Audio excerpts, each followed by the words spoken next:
Alright, it's rolling.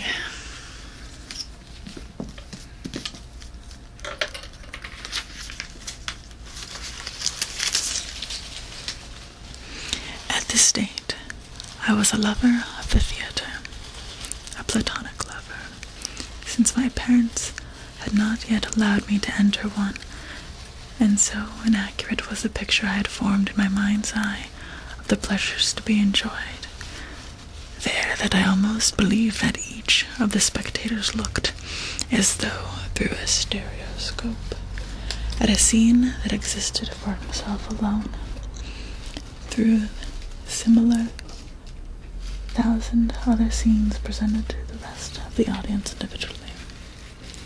Every morning I would hasten to the Morris column to see what new plays it announced.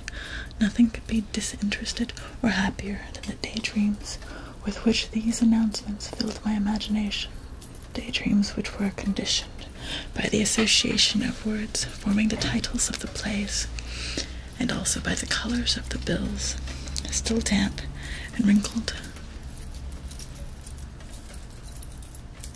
with paste, on which the words stood out.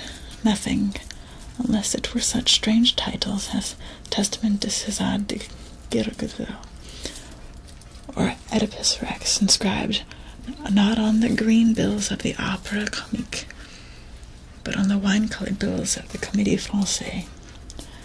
Nothing seemed to me to differ more profoundly from the sparkling white plume of the Diamants de la Couronne than the sleek, mysterious satin of the Domino Noir.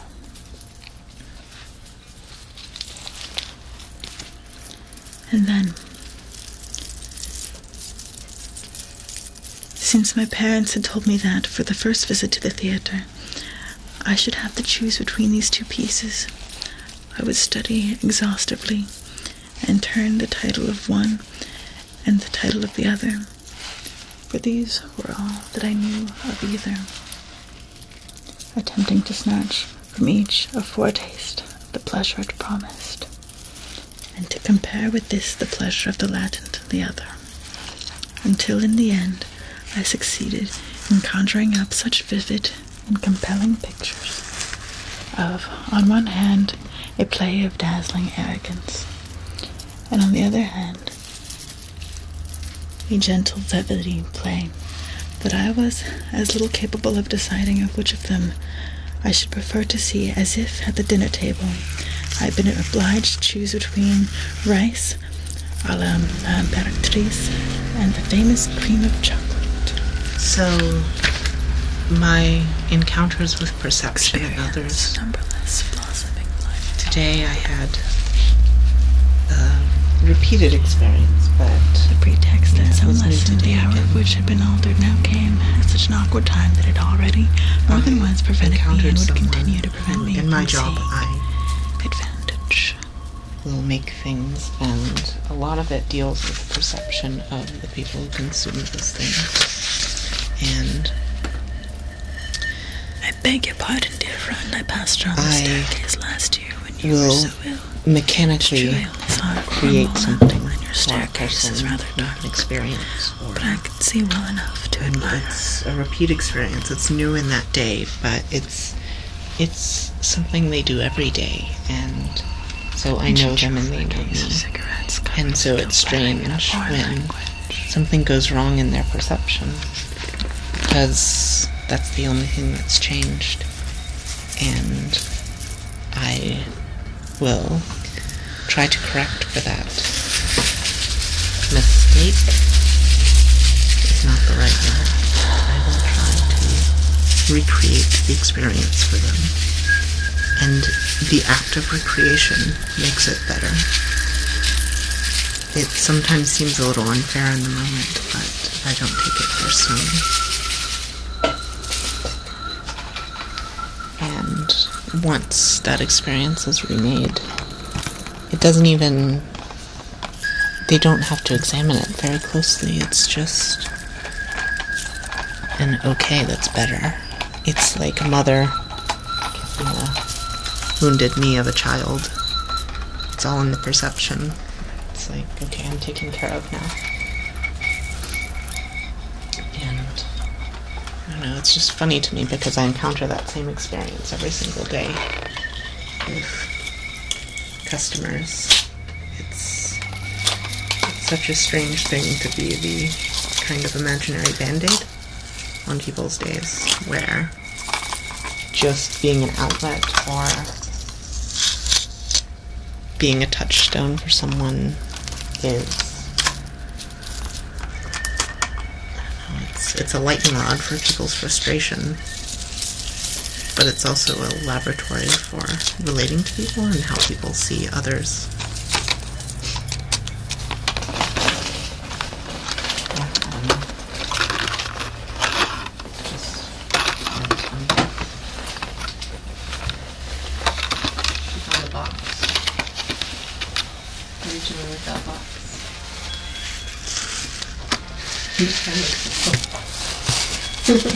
She's answered related.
Did you see the air swan is pleased to go on with us? I was afraid he was going to eat me simply because we offered to take Odette back. It's positively indecent. Why doesn't he say straight out that we keep a body house? You can conceive how Odette can stand such manners. Literally seems to be saying you belong to me. A moment later she added, inarticulate with rage, "No, but don't you agree with Becky speaking?" Unwittingly using perhaps an obedience to the same obscure need to justify herself. Her words, which the last convulsions of an offensive animal and its death throes, turned from the peasant who is engaged in taking its life. Swept.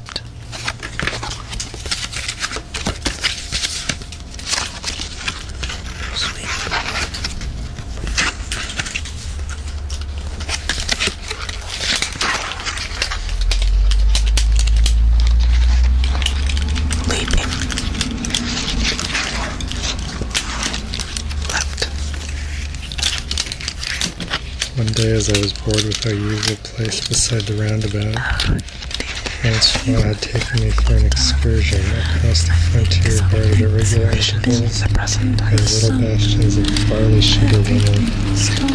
These neighboring but foreign regions where the faces of the passers-by were strange, where the goat-carriage went past, and she had gone back to collect her things from a chair that stood with its back to a shrubbery of laurels. I waited for her. I was pacing broad lawn, close cropped sun-baked grass dominated at its far end by a statue rising from a fountain.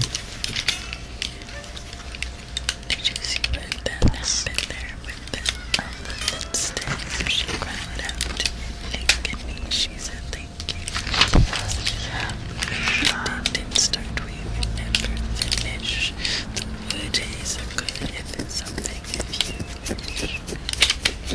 to him, I asked. Of course I did, answered my mother, who always seemed afraid. She to admit that we were not on the best of terms with Swan. We haven't quarreled.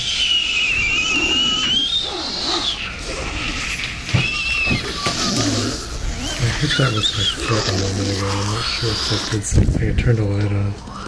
That's good. Maybe if the light wasn't on before, then yeah, you're just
What a crazy dream.